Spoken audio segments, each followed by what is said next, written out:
In welchem Land Auswanderer am unglücklichsten sind, damit wollen wir uns in diesem Video einmal befassen. Auf unserem Kanal geht es ja meistens um das Thema Auswandern und Steuern, aber wie ich immer Mandanten sage, Steuern sind nicht das Einzige, auf was man beim Auswandern achten muss. Tatsächlich sind auch Dinge wie die Lebensqualität natürlich von entscheidender Bedeutung. Wenn ich mich in einem Land nicht wohlfühle, dann bringt mir auch der niedrigste Steuersatz nichts. Auch wenn die Steuern noch so niedrig sind, machen sie ein unglückliches Leben nicht wett. Das ist völlig klar. Die Firma Internations organisiert jährlich eine Studie mit Auswanderern, wo diese im Detail befragt werden zu ihren Auswanderungserfahrungen. Jetzt liegen die neuesten Daten aus dem Jahre 2023 vor. Und wir wollen uns heute einmal mit der Liste jener Länder befassen, die am schlechtesten hier in dieser Umfrage unter Zehntausenden von Auswanderern aller Nationalitäten abgeschnitten haben. Was sind also die Länder, in die du auf keinen Fall auswandern solltest oder nur auswandern solltest, wenn du ganz genau weißt, was du tust und wenn du sehr gut vorbereitet bist. Natürlich, eine solche Studie hat immer auch ihre Schwachstellen. Vielfach ist zum Beispiel ein Aspekt, warum die Auswanderung ein Misserfolg war, hohe Lebenshaltungskosten. Wenn du natürlich über ein sehr umfangreiches finanzielles Polster oder ein sehr hohes Einkommen verfügst, dann mag dich dieses Problem nicht tangieren. Und du kannst auch in einem Land, in dem es hohe Lebenshaltungskosten gibt, ein sehr angenehmes Leben führen. Das muss man natürlich immer bei solchen Studien berücksichtigen.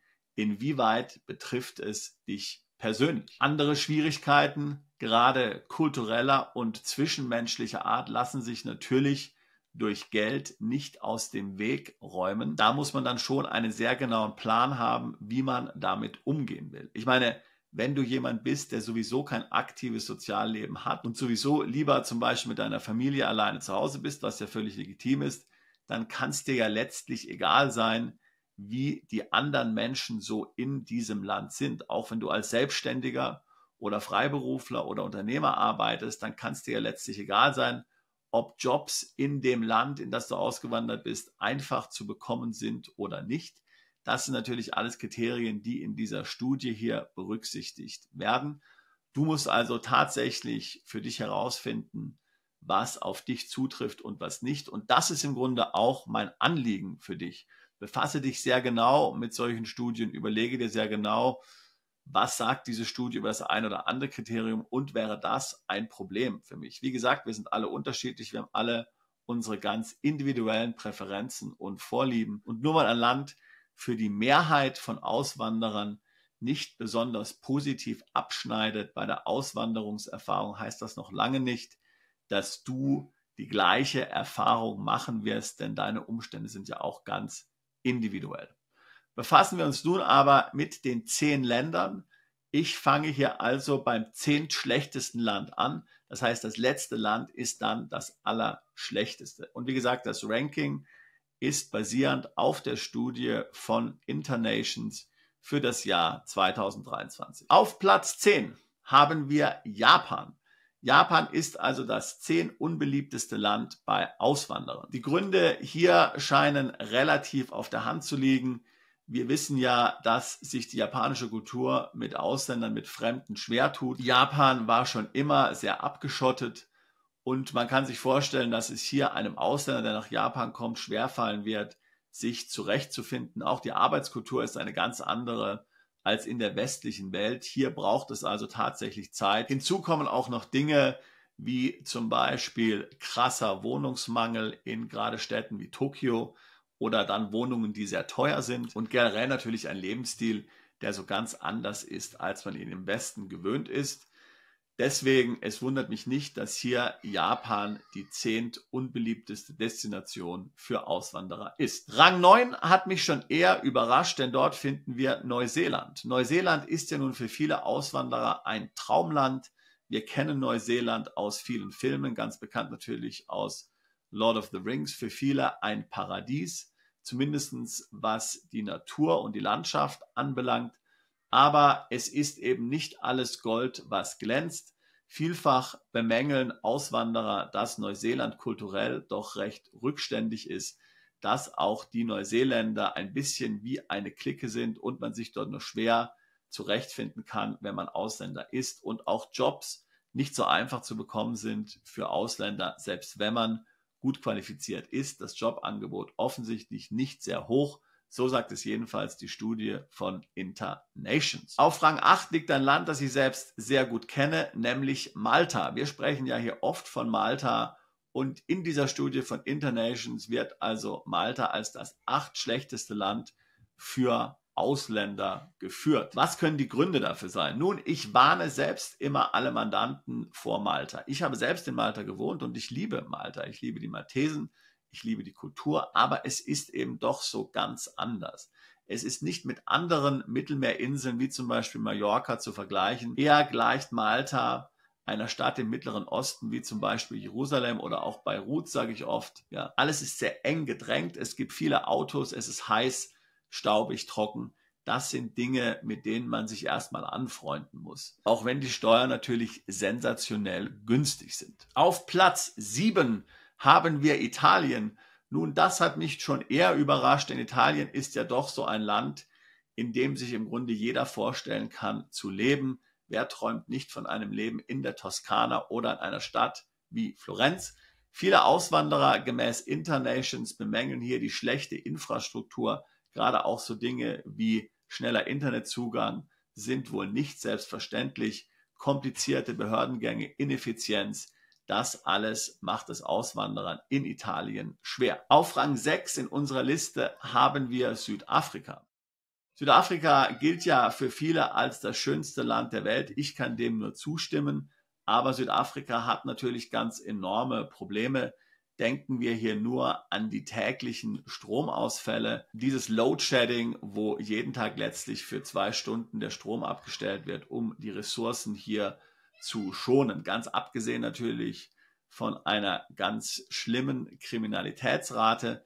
Man kann hier ein sehr schönes Leben in Südafrika führen. Wir haben tatsächlich viele Mandanten, die auch hier nach Südafrika auswandern, aber man lebt eben dann in gewisser Weise abgeschottet in einer Blase für Ausländer. Das muss man wissen und das ist für viele natürlich nicht unbedingt ein Auswanderleben, wie sie es sich vorgestellt haben. Auf Rang 5 finden wir Deutschland. Man muss sagen, Deutschland ist kein klassisches Auswanderungsland. Die Sprache ist sehr schwierig. Die Kultur ist zum Teil natürlich sehr eigen. In Städten wie zum Beispiel Berlin oder auch Hamburg sind die Mieten natürlich schon horrend. München natürlich auch, ganz klar, und andere große Städte in Deutschland. Das Gleiche. Viele Ausländer bemängeln hier die Möglichkeit, Freunde zu finden. Das alles verwundert uns natürlich nicht. Rang 4, Südkorea. Hier gilt vieles, was ich auch für Japan schon gesagt habe. Eine eigene Kultur, traditionell sehr abgeschottet, eine ganz andere Arbeitskultur. Das macht es also Ausländern natürlich schwer, hier tatsächlich Fuß zu fassen. So, nun kommen wir auf der Liste unserer Länder, wo Auswanderer am unglücklichsten sind, auf Platz 3. Es wird also immer schlimmer. Platz 3 für die Türkei. Im Working Abroad Index belegt die Türkei weltweit den letzten Platz. 30% der Expats sind mit ihren Arbeitszeiten unzufrieden, etwa doppelt so viele wie der weltweite Durchschnitt. Nicht viel besser fühlen sich Expats in der Türkei in Bezug auf ihre Arbeitsplatzsicherheit und persönliche Karrierechancen. Daher überrascht es vielleicht nicht, dass jeder Vierte mit seinem Job im Allgemeinen unzufrieden ist. Unter Auswanderern grundsätzlich gilt hier gemäß dieser Studie ein Vergleichswert von 16%. Auch in der Unterkategorie Expat Essentials schneidet die Türkei schlecht ab. 16% bewerten den uneingeschränkten Zugang zu Online-Diensten negativ. Hier im Vergleich 6% weltweit. Und 15% finden es zu schwierig, einen schnellen Internetzugang zu bekommen. Lebensqualität laut diesem Index liegt in der Türkei unter dem Durchschnitt. Und bei der Sicherheit belegt die Türkei sogar den vorletzten Platz. Zufrieden sind Expats natürlich, was die Lebenshaltungskosten in der Türkei anbelangt. Diese sind sehr günstig und daher natürlich für Auswanderer ein großer Vorteil. Kommen wir nun also zu Platz 2. Also es ist im Grunde das zweitschlimmste Land, wenn es darum geht, wo man im Ausland am unglücklichsten ist als Auswanderer. Und hier haben wir Norwegen. Kurz zusammengefasst, das Resümee, das viele Auswanderer ziehen zu Norwegen, ist unfreundlich und teuer. Norwegen belegt im Personal Finance Subindex dieser Umfrage den 52. Platz, da mehr als 3 von 5 Expats die Lebenshaltungskosten vor Ort als negativ bewerten. Darüber sagen viele, dass das verfügbare Haushaltseinkommen nicht ausreicht, um ein angenehmes Leben zu führen. Eine weitere Statistik, der sogenannte Ease of Settling Index, ist nicht besonders positiv für Norwegen. Viele Expats bemangeln hier, dass die Einheimischen sehr unfreundlich sind gegenüber Ausländern. Es fällt ihnen schwer, Freunde vor Ort zu finden. Und sie sind mit dem sozialen Leben unzufrieden. Auch in puncto Lebensqualität hat Norwegen so seine Probleme, gemäß dieser Studie, laut Auswanderer. Dies liegt vor allem daran, dass Auswanderer mit der Erschwinglichkeit öffentlicher Verkehrsmittel und der Reisemöglichkeit unzufrieden sind. Darüber hinaus belegt Norwegen weltweit den letzten Platz bei der kulinarischen Vielfalt und dem gastronomischen Angebot und fast den letzten Platz bei Kultur und Nachtleben. Positiv bewerten Auswanderer in Norwegen die politische Stabilität, das mag nicht verwundern, die hohe Luftqualität und natürlich die wunderschöne Natur. So, hiermit kommen wir nun also zu Platz 1. Also wir kommen zu dem Land weltweit, in dem Auswanderer gemäß dieser Internations-Studie am unglücklichsten sind. Hier keine besonders große Überraschung, es geht um Kuwait. Kuwait belegt im Jahre 2023 den letzten Platz und folgt einem Trend sehr schlechter Bewertungen in den letzten 10 Jahren dieser Umfrage. Das mag nun nicht wirklich überraschen. Bei der Lebensqualität belegt das Land weltweit den letzten Platz. Besonders unzufrieden sind Auswanderer mit ihren Freizeitmöglichkeiten. Und die Hälfte hat das Gefühl, dass sie ihre Meinung nicht frei äußern können in der Öffentlichkeit. Auch die Gesundheitsversorgung wird bemängelt als sehr teuer und der Zugang dazu ist vielen wohl erschwert. Auch sehr schlecht schneidet Kuwait ab in den Unterkategorien Freundlichkeit vor Ort, Freunde finden und Kultur und Willkommen. Vielen Expats fällt es schwer, sich an die lokale Kultur zu gewöhnen und sie sind mit dem sozialen Leben in Kuwait nicht besonders zufrieden. So, das war sie, unsere Liste der Länder, in der Auswanderer am unglücklichsten sind. Was ist deine Meinung? Teilst du diese Meinung? Wie gesagt, meine Meinung ist ein bisschen differenziert. Ich kenne einige dieser Länder und ich kann mir jetzt nicht wirklich vorstellen, dass das Leben dort so schlimm ist, wie die Liste hier glauben macht. Aber wie gesagt, wir sind alle unterschiedlich, wir haben alle unsere persönlichen Präferenzen. Was ist deine Meinung? Hast du in einem dieser Länder gelebt? Welche Länder würdest du als extrem Auswanderer unfreundlich darstellen? Hast du schon in einem Land gelebt, wo du sehr unglücklich warst? Musstest du erkennen, dass deine Auswanderung vielleicht ein Misserfolg war? Bist du zurück nach Deutschland oder wieder in ein anderes Land ausgewandert? Lass es uns hier in den Kommentaren wissen. Diese Diskussion freut immer alle anderen Zuschauer auch, denn sie können dann selbst für ihre eigene Auswanderung hier Erfahrungen und Erfahrungswerte anderer sammeln. Wenn auch du darüber nachdenkst, ins Ausland umzuziehen und auszuwandern und hier steuerliche und rechtliche Unterstützung benötigst, dann würde ich mich freuen, mit dir ein Beratungsgespräch zu führen. Wir helfen seit fast 20 Jahren Mandanten dabei, ins Ausland umzuziehen, ihre steuerliche Situation zu optimieren. Wir haben ein großes Netzwerk von lokalen Steuerberatern und Rechtsanwälten, die unsere Mandanten hier unterstützen. Ich würde mich freuen, auch dich zu unserer Mandantschaft zählen zu können. Bist du Unternehmer, Freiberufler oder Investor? Zieht es dich schon lange ins Ausland? Mach heute den ersten konkreten Schritt in eine Zukunft mit mehr Geld und mehr Freiheit. Buche ein Beratungsgespräch mit Sebastian und seinen Kollegen.